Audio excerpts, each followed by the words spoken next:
Assalamualaikum warahmatullahi wabarakatuh. Apa kabar anak ibu? Semoga dalam keadaan sehat, dan yang sedang tidak enak badan semoga segera diberikan kesehatan yang baik.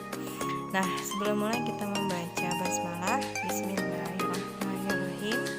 Kali ini kita akan membahas pelajaran tema 4 muatan IPA, yaitu mengenai listrik. Pada intinya mengenai hemat listrik. Nah, sumber belajar antum bisa melihat di buku temanya halaman 7 mengenai pembangkit listrik bayu atau angin. Kemudian halaman 10 pembangkit listrik tenaga air mikrohidro. Halaman 18 bagaimana itu penyaluran energi listrik di rumah. Halaman 50 cara menghemat listrik. Halaman 72 pentingnya hemat listrik.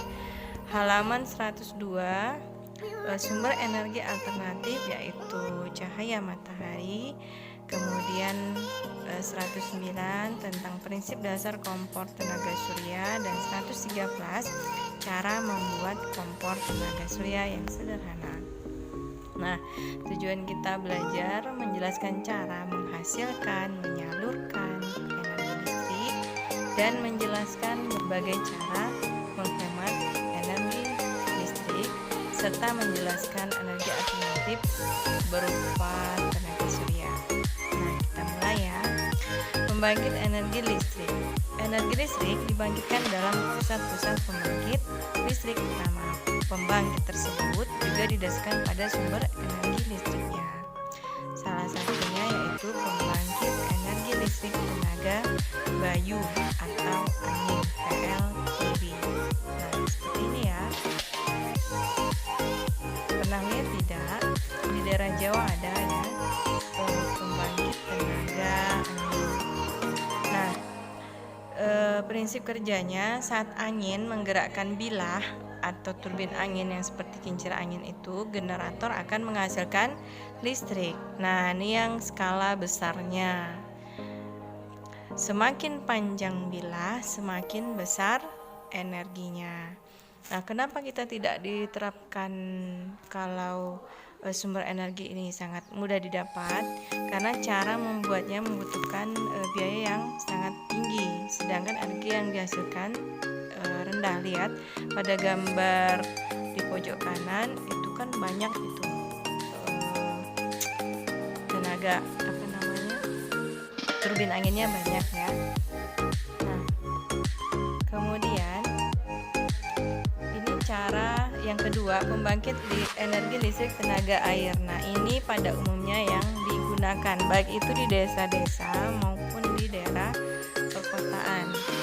Sistem kerjanya sudah pernah kita bahas di pelajaran pada tema 3 ya. Air dari tandon atau sungai masuk pada turbin. Energi air menggerakkan turbin sehingga menghasilkan energi gerak yang dikonversi menjadi energi listrik oleh generator. Nah, pembangkit listrik tenaga air mikrohidro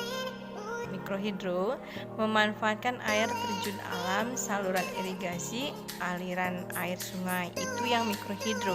Nah, yang ada pada gambar ini yang besarnya, karena dia biasanya menggunakan air dam atau air bendungan yang energinya lebih besar. Oh iya, afwan. Penyaluran energi listrik itu yang kita bahas sebelumnya itu yang ini ya, ini yang kita bahas di tema 3. Dari pembangkit listrik, naik tegangan, saluran transmisi, saluran distribusi, baru ke kitanya. Ini jauh loh letak pembangkit listrik dari kita, karena apabila dekat cukup juga buat kita ya. Nah, ini cara kerjanya. Nah, ini udah juga dibahas ya sebelumnya. Dari pembangkit listrik disalurkan ke berbagai tempat menggunakan sistem transmisi yang dinamakan sutet. Setelah sutet melintasi wilayah pegunungan, energi listrik kemudian masuk ke gardu induk. Gardu induk diturunkan tegangannya menjadi menengah, kemudian disalurkan ke gardu distribusi, diturunkan lagi, baru disesuaikan dengan kebutuhan rumah tangga. Nah, Bagaimana aliran listrik sederhananya?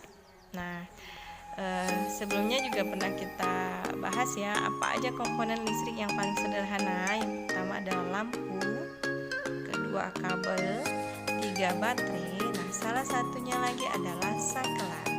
Saklar menyambung dan memutus arus listrik. Ya. Nah, dalam aliran listrik ini ada namanya rangkaian terbuka dan rangkaian tertutup. Untuk rangkaian terbuka, lihat ada garis yang terbuka. Saat saklar posisi off, tidak ada arus listrik yang mengalir. Ya. Nah, apabila dia saat saklar posisi on, arus listrik mengalir. Nah, itu disebut rangkaian tertutup. Kalau terbuka, saklarnya terbuka atau dia saklarnya posisinya off.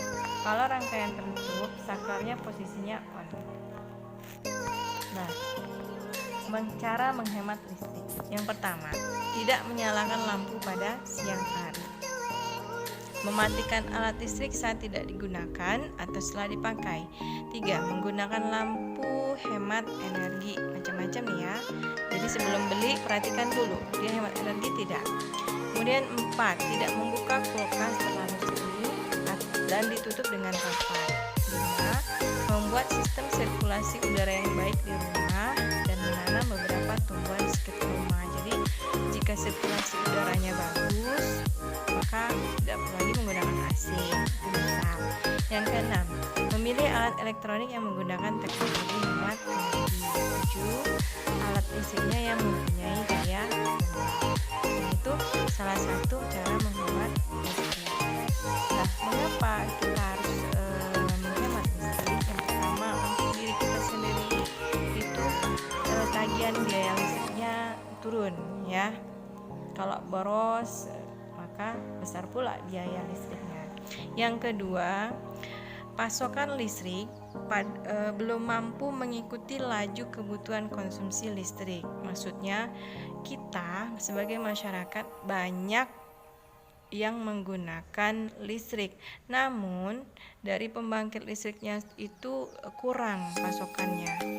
Hal ini mengakibatkan belum merata di beberapa daerah, sehingga untuk bisa semua dapat akhirnya diadakanlah pemadaman bergilir. Jadi bisa jadi di kota kita bisa mendapatkan listrik yang cukup, tapi ada beberapa daerah yang belum mendapatkan pasokan listrik karena kurangnya pasokan listrik dari pembangkit tenaga listrik. Jadi harus dibuat lagi yang lebih besar gitu ya. Nah, oleh karena itu untuk berbagi maka kita hendaklah bisa menghemat listrik.